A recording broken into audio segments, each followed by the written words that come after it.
Salut, c'est Vince, j'espère que tu vas bien. Aujourd'hui, on va avoir un gros morceau. Comment faire une ligne de basse? Le musicien.fr, oulala, c'est sexy. Ça va pas être un tutoriel ultime parce qu'en fait, y a pas... c'est impossible de répondre à la question comment faire une ligne de basse en vrai. Comme la plupart des questions en musique, en créativité, parce qu'il n'y a pas une seule manière de faire les choses. Mais moi, je vais te donner un peu mon... Je sais pas si c'est ma manière de faire, mais en tout cas la manière avec laquelle je pense la basse. Il faut comprendre quand même une chose, c'est que la basse, ça fait partie du spectre bas et ça fait partie des rares éléments que tu vas quasiment forcément entendre. Si ton mix est pas trop dégueu, si tu n'écoutes pas ça sur des toutes petites enceintes, il y a très peu de chances pour que tu ne perçoives pas la basse. C'est pas la même chose que, je sais pas, un instrument, peut-être des nappes ou un clavier qui va peut-être se percuter avec une guitare électrique, tout ça.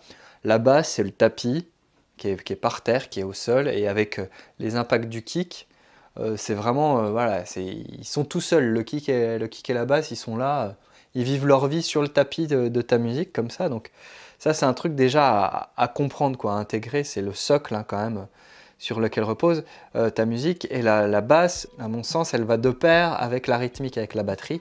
Souvent pour ça qu'on parle du couple basse-bat, que dans un groupe, le bassiste et le batteur bossent énormément ensemble.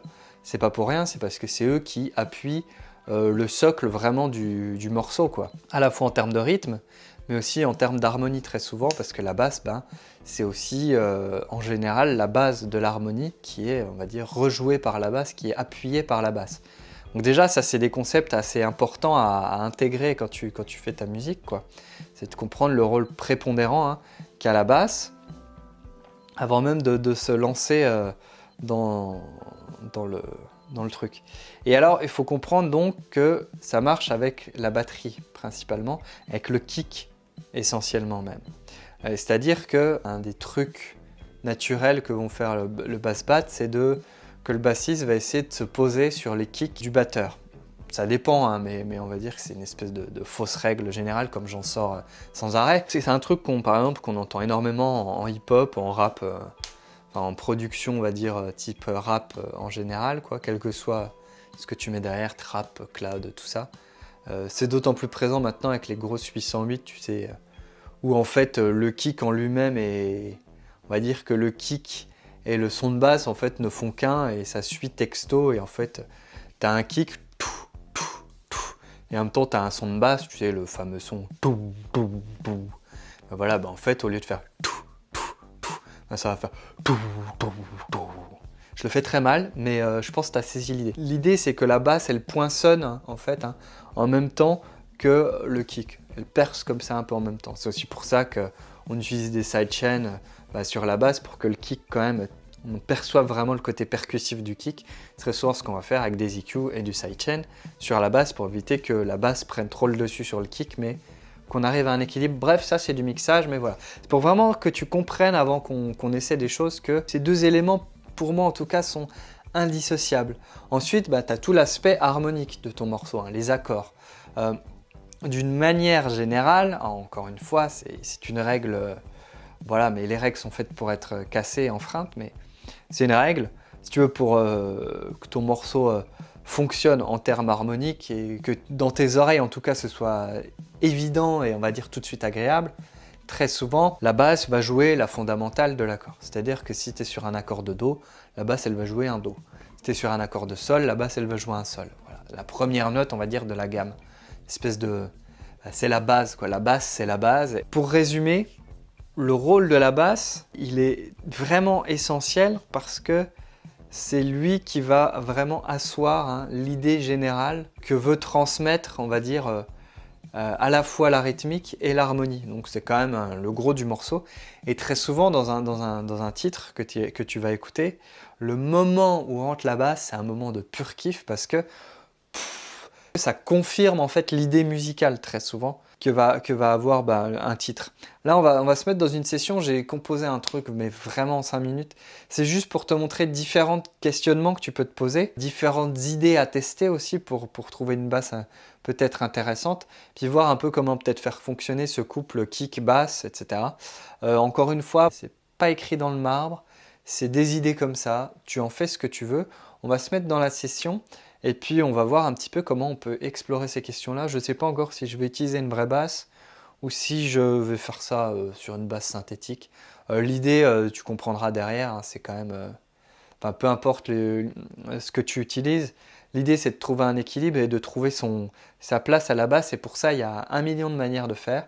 On va en explorer quelques-unes. Ok, alors je suis dans une petite session de Logic, j'ai fait un petit truc en 2 secondes. Il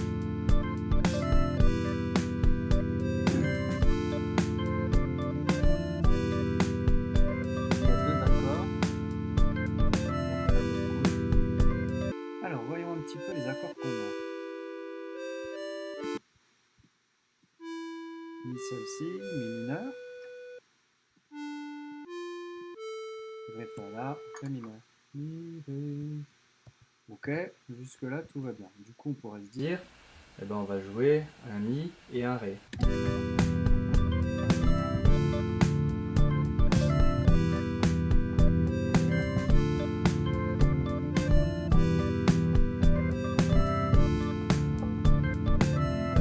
Alors, tu vois déjà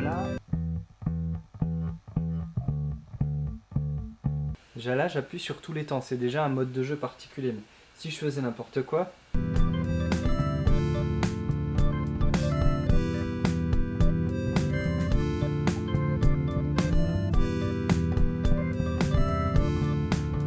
tu vois déjà que quel que soit un peu le choix de rythme, comme j'utilise comment dire, les deux fondamentales des 2 accords, le mi et le ré, je peux pas vraiment me planter. Jusque là ça va.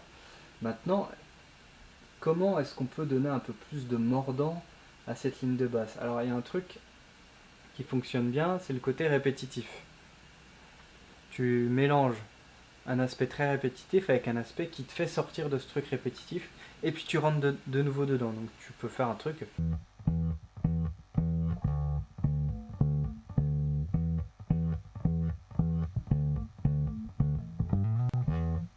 Un truc comme ça, tu vois. Ou alors tu pourrais, sinon, euh, trouver un mode de jeu qui fasse un petit peu sortir de ça constamment. Mais en fait, tu restes dans l'aspect répétitif. Mais la manière de jouer fait que tu crées un espèce de groove qui suscite un espèce d'intérêt. Donc tu pourrais, je sais pas, faire des genres de ghost notes.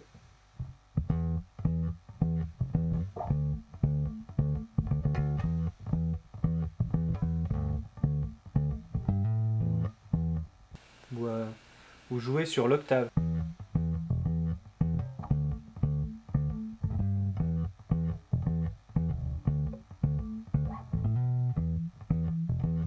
Voilà. Maintenant, pour les questions de rythmique, ce qu'on vient de faire, c'est de suivre la batterie.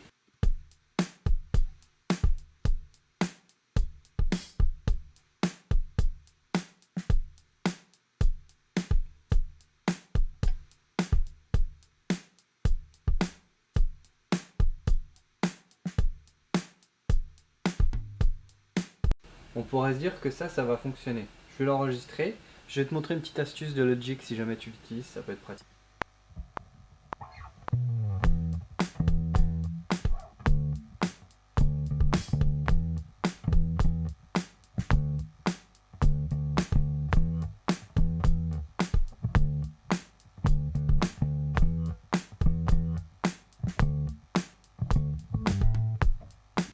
Moi, je suis pas vraiment dedans, tu vois.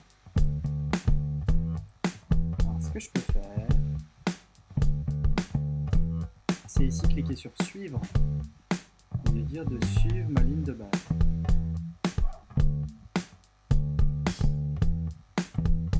Du coup,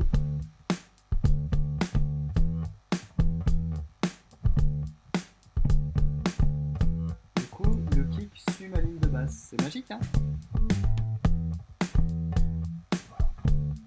Évidemment, c'est pas parfait parce que c'est calculé par un ordinateur, mais ça marche plutôt bien. C'est super important de faire en sorte que ta rythmique et ta basse jouent au maximum ensemble. Alors, je dis pas qu'il faut sans arrêt que la basse joue la même chose que le kick et inversement, mais c'est important qu'ils se retrouvent, notamment s'il y a des passages assez essentiels Ça va vraiment te permettre d'appuyer le propos et c'est super important. Bon, alors maintenant, c'est pas génial, hein. On peut reprendre notre ensemble. Ça,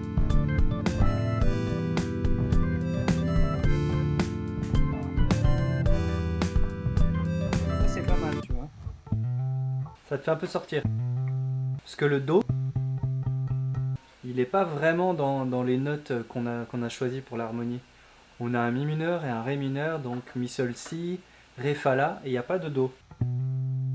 Et du coup, si on cale un Do, ça va créer peut-être une tension, un truc inattendu. C'est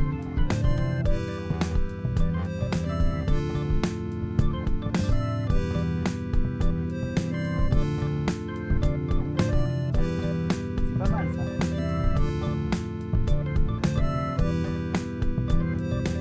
Ok. Bon, ma ligne de basse commence à se préciser, le petit en fin de phrase va un petit peu apporter un peu de mordant.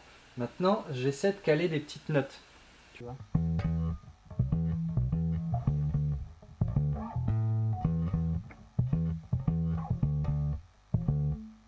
C'est vraiment, je fais reposer l'index par exemple sur la corde inférieure pour en fait donner un petit groove, tu vois, plutôt que...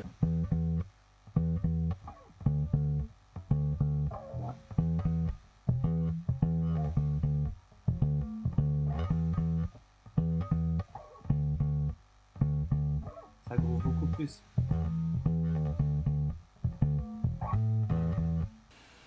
Bon, ça c'est une manière de faire. Maintenant, je voudrais te mettre en garde face à un truc, c'est de trop en faire.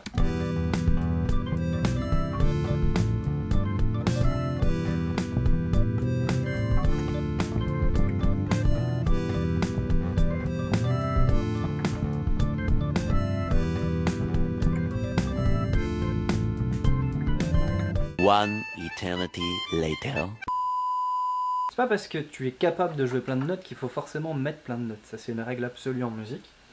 Du coup, ce qu'il faut faire, c'est se contraindre au minimalisme. D'autant plus quand c'est la basse, parce que la basse, tu vas forcément l'entendre.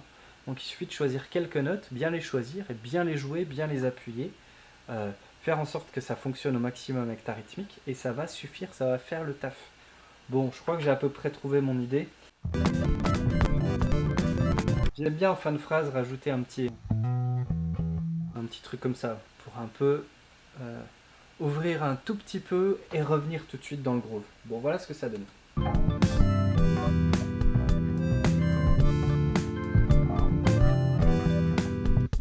Ça, c'est une manière. On pourrait très bien imaginer un truc beaucoup plus minimaliste.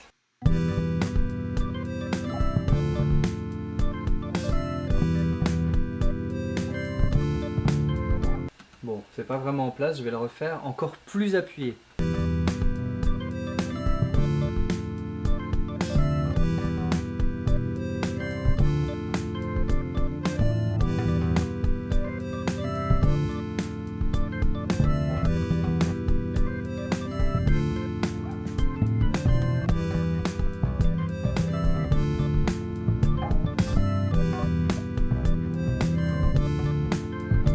Qu'est-ce qu'on remarque dans la ligne de basse quand elle est beaucoup plus épurée? C'est qu'en fait, le reste du morceau va pouvoir vivre d'autant plus dans les moments où la basse est absente. Et la basse va d'autant plus prendre son importance dans les moments où elle va apparaître. Et c'est un espèce de ping-pong comme ça entre ces différents éléments que tu peux créer en donnant de l'espace, en jouant moins de notes et en appuyant vraiment les notes que tu joues. Et en laissant le reste du temps l'espace au morceau pour s'exprimer. Et il n'y a vraiment aucune règle. Par exemple, je pourrais encore en refaire une. Là, c'est un petit peu entre les deux. Et je trouve que ça correspond pas mal au délire. C'est-à-dire qu'il y a assez d'espace. Mais en même temps, c'est pas chargé comme la première prise. Tu vois. Et en même temps, c'est quand même un peu plus présent que la deuxième prise. On va écouter cette prise-là.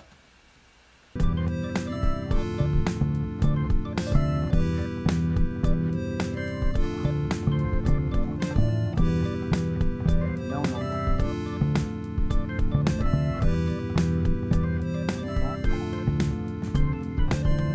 Et tu vois le ta ta ta toi ta.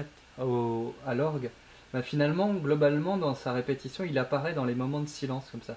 Et c'est exactement ce truc qu'il faut que tu essaies de rechercher, c'est-à-dire que euh, quand il ne se passe rien à un endroit, c'est le moment pour donner la place à quelque chose, tu vois. Mais tu peux pas tout mettre en même temps, ça c'est évident. Donc il faut comme ça faire un jeu de ping-pong et puis de recherche d'équilibre, hein, comme d'habitude, pour essayer de trouver le bon truc. Mais là, c'est pas si mal, c'est pas ouf, hein, on est d'accord, mais ça fonctionne à peu près bien. En tout cas, dans l'esprit, je voulais juste te faire remarquer un truc, c'est que t'es pas obligé de jouer sur les temps, hein. Là, si tu remarques bien, mon temps il est là, ma note elle est là. Ok, mon temps il est là, ma note elle arrive juste après. Tu vois, donc là elle arrive dessus. C'est-à-dire que tu peux vraiment alterner entre les temps, euh, les notes qui arrivent vraiment sur le temps, qui appuient le truc, et les notes qui arrivent légèrement décalées, qui vont donner du groove, hein, tout simplement parce que, si tu veux, on a déjà parlé du groove, mais le groove c'est vraiment jouer avec le temps et la pulsation et prendre, si tu veux, prendre des largesses, hein, avec la pulsation et le cadre rythmique donné. Et donc là, si tu écoutes bien, on va mettre hop, et juste le clic, ça va pas être très agréable à écouter, mais tu vois là, tum, tum, tum. Ça c'est anticipé par rapport au temps, sur le temps, anticipé, sur le temps, à l'arrache, idem. Bon là j'ai un peu foiré, mais tu vois que j'arrive juste avant ou juste après, comme suivant comment tu vois les choses. Cette note là est pas mal. Vraiment c'est juste anticiper, tu vois, un tout petit peu avant le temps. Et donc tu peux faire ça, anticiper avant, euh, le jouer à peine après. Et il faut pas hésiter, même si tu fais par exemple, si tu joues pas d'instrument, etc., ben, à jouer sur ta piano roll, à décaler les éléments MIDI, tu vois, à les anticiper ou à les mettre après coup pour vraiment créer comme ça cet espace et susciter cet intérêt parce que là, du coup, le bass bat,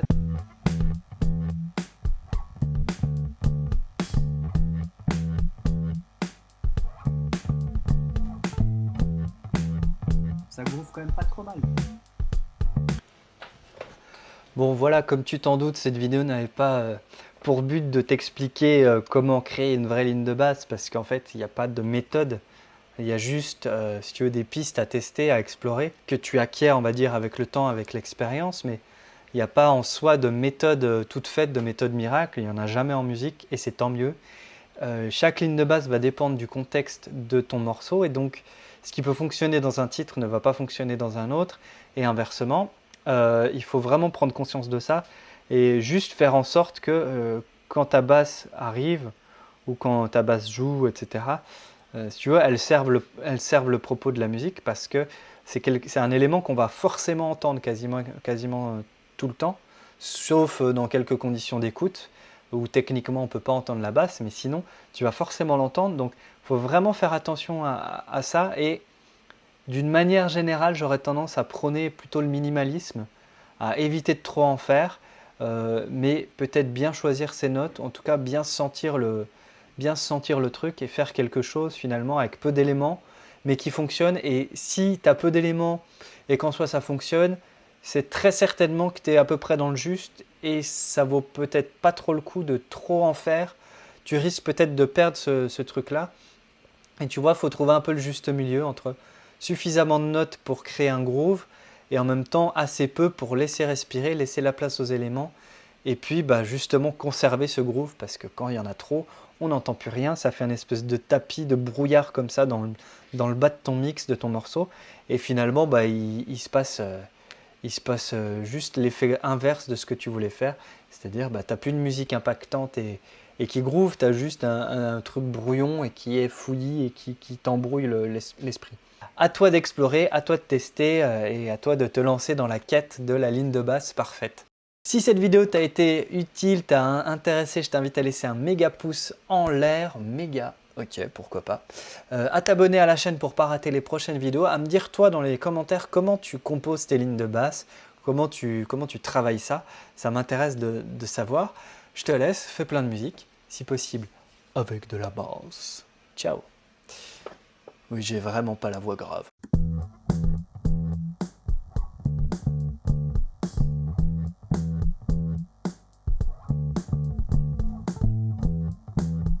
Ça groove quand même pas trop mal.